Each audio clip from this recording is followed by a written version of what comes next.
मजम्मत होनी चाहिए। लेकिन उमर अब्दुल्ला साहब, मैं बयान पढ़ना चाहता हूं। ठीक है, आज विनोद जी मैं आपकी बात पे बिल्कुल सहमत हूं। विनोद जी मैं खड़ा हूं आपके बात, जो सच है वो सच है। आपने कहा जो गलत है वो गलत है, आपने कहा इस बात को। आज मैं उमर अब्दुल्ला साहब को कोट करना चाहता हूं।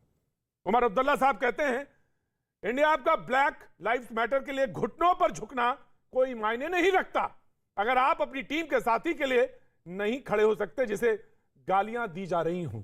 अरे हुजूर आली, आपके पास तो खानदानी सियासत है, आपको तो इल्म है। आप ये मुझे बताइए कि आप कब घुटने के बल लेट गए जब चारों खाने चित हो गए, जब वैली से हिंदू पंडित निकल रहे थे, आप घुटनों के बल बैठे थे। और आप ये भी बताइए जब पाकिस्तान में हिंदुओं की हालत जो है उसके मुद्दे पे आप कब खड़े हुए थे और आपने हाथ में हवा में मुट्ठियां कब उठाई थी, आपको याद है क्या? बड़ा दर्द हो रहा है आपके। और आप उस मैटर को जब पूरी दुनिया उसको देख रही थी घुटनों के बल बैठ के, किस तरह से रंग भेद के खिलाफ आदमी खड़ा हुआ था, उस पर आप सवाल उठाते हैं। आपको राजनीति समझ में आ रही है? तौसीफ साहब जवाब दीजिए। देखिए, नेशनल कॉन्फ्रेंस के बिहाफ पर तो मैं आप जवाब नहीं दे अपने सकता। अपने बही खाते से बोलिए, उनको छोड़िए, उनको तो मैंने जवाब दे दिया, उनका प्रवक्ता नहीं है, फिर कभी होगी मुलाकात। लेकिन आप अपने बिहाफ से बोलिए। मैं अपने बिहाफ पर आपको जवाब देता हूं कि आप मुझे ये बताइए कि भारत की क्या महबूबा है, देशद्रोहियों के महबूबा है, किसकी महबूबा है? कश्मीरियों के महबूबा है, बताओ ना। कुछ तो बोलो, आप तो बोल सकते हो ना कम से कम। जी आप महबूबा बात करने दीजिए या आप बोल लीजिए सर। नहीं बोलो ना जी, या तो महबूबा नहीं है क्या? मुझे बात करने दीजिए या आप बोल नहीं लीजिए। गलत नहीं। देखिए विनोद जी मर्यादा बहुत जरूरी है, मर्यादा बहुत जरूरी है। हर व्यक्ति की इज्जत है, वो मेरे मुल्क की हैं और उनकी इज्जत होनी चाहिए। किसी की भी इज्जत बहुत बड़ी चीज है। मैं अपने प्रोग्राम में इस बात को अलाउ नहीं करूंगा कि कोई किसी की इज्जत को खिलवाड़ करे या उठाए। मैं बिल्कुल मैं परमिशन नहीं दूंगा। विनोद जी जहां आप सही है मैं वहीं खड़ा हूंगा आपके साथ।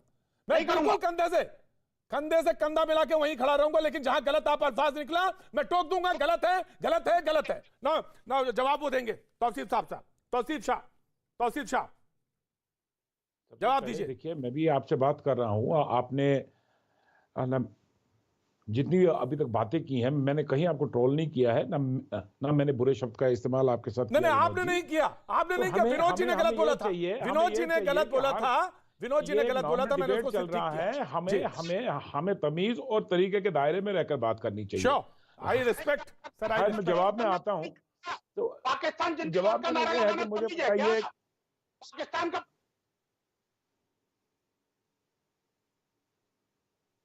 ये कहना तमीज है कि भारत के झंडे को उठाने वाले नहीं मिलेंगे, ये तमीज है क्या?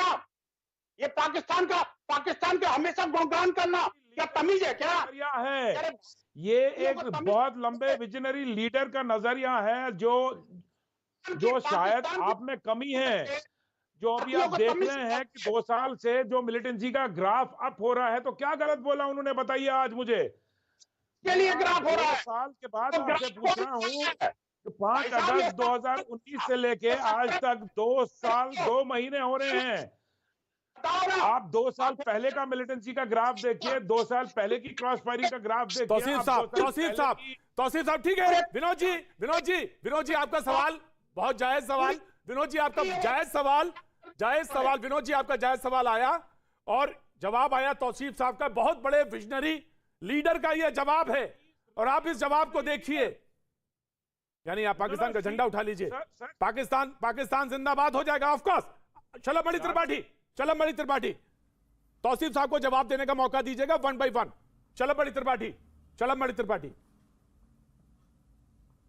बिल्कुल उनको जवाब देने का मौका दूंगा। मैं तो सिर्फ इतना कहूंगा प्रतीक भाई कि हम सब हिंदुस्तान में रहते हैं। तौसीफ भाई हो चाहे हम हो कोई भी हो, हम सब हिंदुस्तान में रहते हैं। प्रतीक त्रिवेदी भी हिंदुस्तान में बैठ कर डिबेट कर रहे हैं। मुझे लगता है कि आज इससे बड़ा दुर्भाग्य का कोई विषय नहीं हो सकता कि हमारे देश में जो बैठे हुए लोग हैं वो पाकिस्तान के जिंदाबाद के नारे करें या न करें, इसको लेकर कोई डिबेट हो रही हो और उस डिबेट के भी 2 पक्ष हों।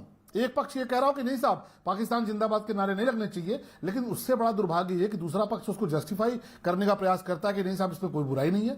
मुझे लगता है कि इससे बड़ा दुर्भाग्य कुछ नहीं हो सकता। और मैं तो सिर्फ इतना कहूंगा, तौसीफ साहब को बहुत इज्जत से एक बात कहूंगा कि देखिए आप कुछ भी बोलिए, यहां पर आपकी नीयत और आपकी नेता की नीयत तो उसी दिन साफ हो गई थी जब उन्होंने तालिबान को लेकर किस तरह का बयान दिया था कि जो वहां पर हो रहा है उसकी तुलना आपने हिंदुस्तान से की थी। और मैं तो आपसे कह रहा हूं कि आप बहुत कश्मीरियत इंसानियत की बात कर रहे हैं। कितने कश्मीरी पंडितों को आपने रोका, कितने की जान बचाने के लिए आप खड़े हुए। पिछले कुछ दिनों के दौरान जो कश्मीरी पंडित मारे गए, मुझे एक बड़े नेता का नाम बता दीजिए जिसने खुलकर ये कहा हो साहब कि नहीं बहुत गलत हो रहा है और हम उनके साथ खड़े हैं, हमारे ऊपर पहले गोली चलाओ, पहले मेरे ऊपर खंजर चलाओ, उसके बाद हमारे कश्मीरी पंडितों पर या जो बाहर से आए हुए लोग हैं उन पर गोली चलाओ। इसमें 2 मिनट आपको रोकना चाहूंगा। मैं दे रहा हूं चांस दे रहा हूं। जी जी देश देख रहा है और आज आप तौसीफ साहब को डिफेंड कर बोलने रहे हैं। दीजिए। आज आप पाकिस्तान जिंदाबाद करने वालों को डिफेंड कर रहे हैं तो मुझे कम से कम हैरानी नहीं होती, इस देश को भी हैरानी नहीं होती। प्रतीक त्रिवेदी जी को हैरानी हो सकती है लेकिन इस देश के लोगों को हैरानी नहीं होती, क्योंकि आपसे अपेक्षा नहीं है।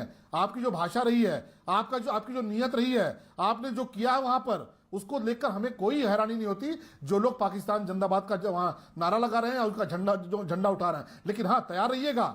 नहीं साहब, मैं बिल्कुल जवाब के लिए तौसीफ साहब के पास ही आऊंगा। जवाब देने दीजिए, मुझे तौसीफ जवाब देने दीजिए। भाई एक मिनट जवाब आप ही देंगे। हैं।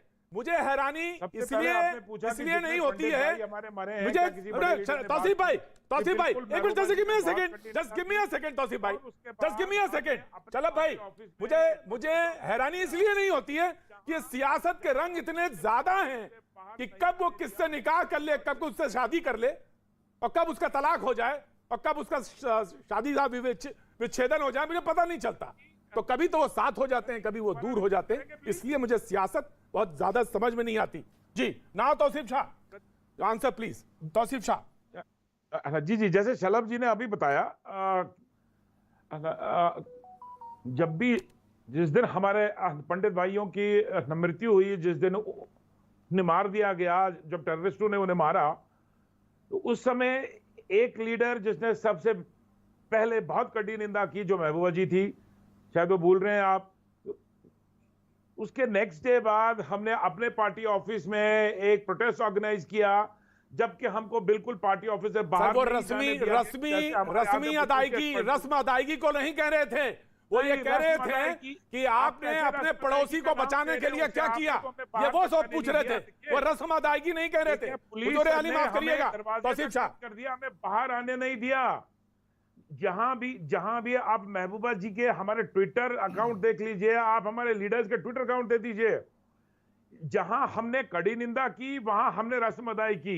जहां लोगों ने पाकिस्तान का झंडा उठाया, चलो बिलान साहब, वहां पीडीपी ने उनका सपोर्ट किया। तौसीफ भाई तो हर तरफ से आप हमें देखिए ये तौसीफ ऊपर भाई, टपक रहे हैं आपको ना। बताने की आवश्यकता नहीं है। आप हमारे ऊपर टपक रहे हैं। सुन लीजिए, आप अगर कर रहे होते हैं ना, आप अगर कर रहे होते तो शलभ मणि त्रिपाठी आज जिस तरह मोहम्मद शमी के लिए खड़ा है, तौसीफ के लिए भी खड़ा होता।